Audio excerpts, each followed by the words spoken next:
Bonjour Ségolène Royal. Bonjour. Nous allons parler du climat social, mais d'abord c'est à la une de l'actualité, à la une du Parisien ce matin. 20 mesures qui seront officialisées demain sur l'immigration annoncée par le gouvernement. Le gouvernement qui se prépare à mettre en place des quotas en matière d'immigration. La droite en a rêvé, Macron le fait. Oui, ça reste à faire, c'est une annonce pour l'instant. J'ai toujours été favorable aux quotas, donc je crois que c'est quelque chose qu'il faut regarder de façon positive. Mais il ne faudrait pas que ce débat sur l'immigration occulte l'urgence sociale et les échéances difficiles qui sont devant nous. Il y a une instrumentalisation du sujet immigration, selon vous ? Je ne dirais pas jusque-là, mais je crois que nous sommes là face à des événements qui sont dangereux pour le pays. L'intérêt de la France aujourd'hui, c'est que la situation se calme, que les conflits sociaux soient résolus, qu'une réponse soit apportée à l'angoisse, aux inquiétudes des Français qui voient une accumulation de réformes sans cohérence globale et qu'on nous redise une bonne fois pour toutes quelle est la vision du futur et quelle est la cohérence de ces réformes. Vous mettez la réforme autour de l'immigration, les annonces en matière d'immigration, dans ce flot d'annonces depuis le début de la rentrée. Vous mettez ça dans une sorte d'incohérence Oui, c'est ça, il y a une accumulation, il y a un flot d'annonces, il y a un flot de réformes annoncées, pas toujours d'ailleurs réalisées, qui déstabilisent profondément notre pays, qui angoissent les Français, qui font de la destruction aussi de valeurs économiques. Songez que nous sommes quand même en désordre en France depuis maintenant 2 ans. Ça a commencé ça a succédé d'ailleurs à la fin du quinquennat précédent avec les grandes grèves autour de la loi El Khomri. Ça a commencé avec ce quinquennat sur les grandes grèves de la SNCF. SNCF, d'ailleurs, on n'a pas bien encore compris le sens de cette réforme, puisque ça avait déjà été réformé lors du quinquennat précédent. Et puis, bien sûr, le mouvement des Gilets jaunes, quand même, je le rappelle, qui dure depuis 1 an. Et devant nous, les annonces des grandes grèves dans les transports avec des catégories... Il faudrait dire, par exemple, puisque le sujet c'est quand même la réforme des retraites, il faudrait dire le pays n'est pas prêt, il faut mettre de côté cette réforme. Il faut que le gouvernement prenne ses responsabilités par rapport au danger qui est devant nous.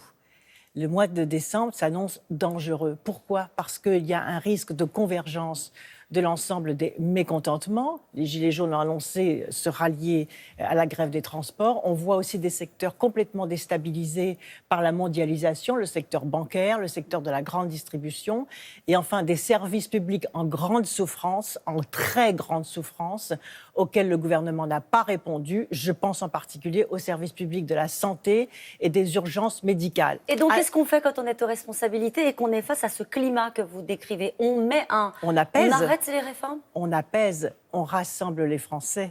On cesse de les dresser les uns contre les autres. J'entendais le Premier ministre dresser le conducteur de tramway contre le conducteur de bus.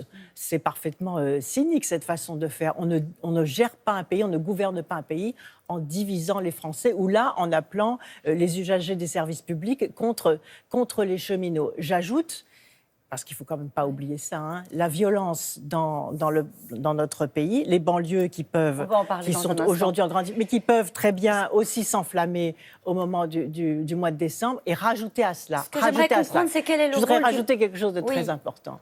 Les pompiers et les policiers qui sont en situation d'épuisement vont être à nouveau confrontés à des mouvements sociaux très lourd. Et donc, le gouvernement doit prendre en compte, doit prendre ses responsabilités, ne pas fermer les yeux. Il ne pourra pas dire qu'il n'a pas été alerté sur les dangers de ce contexte social extrêmement explosif. Vous savez, c'est comme on conduit un camion d'explosifs, il y a un mur devant, et ben non, on continue, comme si de rien n'était. Mais non. Quand on voit qu'il y a un danger...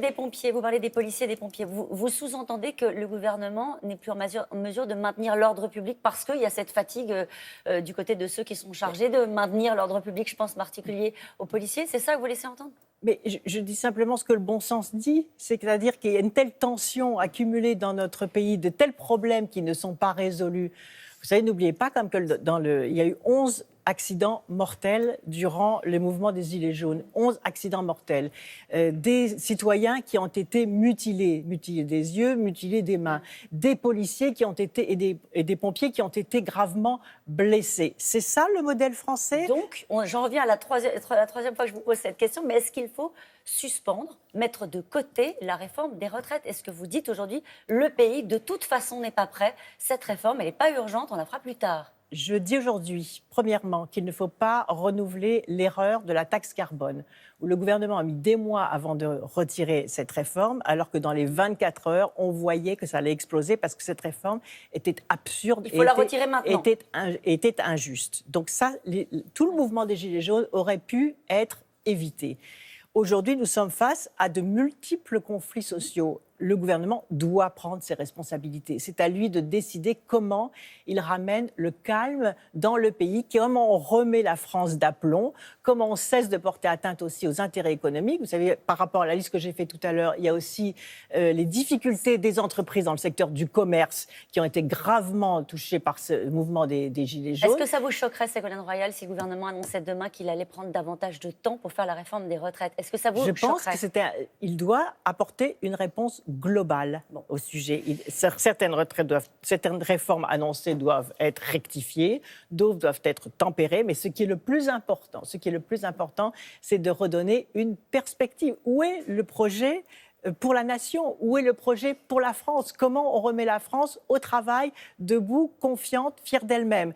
Car j'ajoute, le président de la République est en Chine, mais l'image que renvoie la France sur la scène internationale est catastrophique. Alors, avec cette violence permanente. Vous parlez de la violence. Vous avez parlé de Chanteloup-les-Vignes. Christophe Castaner, Nicole Belloubet, Julien de Normandie se rendent ce matin à Chanteloup-les-Vignes. Édouard Philippe a dénoncé une bande d'imbéciles. Ce sont les mots qu'il a utilisés après les attaques contre les policiers et l'incendie d'un chapiteau de cirque. Ce sont des imbéciles ou ce sont des criminels qui veulent affaiblir la République, comme le dit la droite?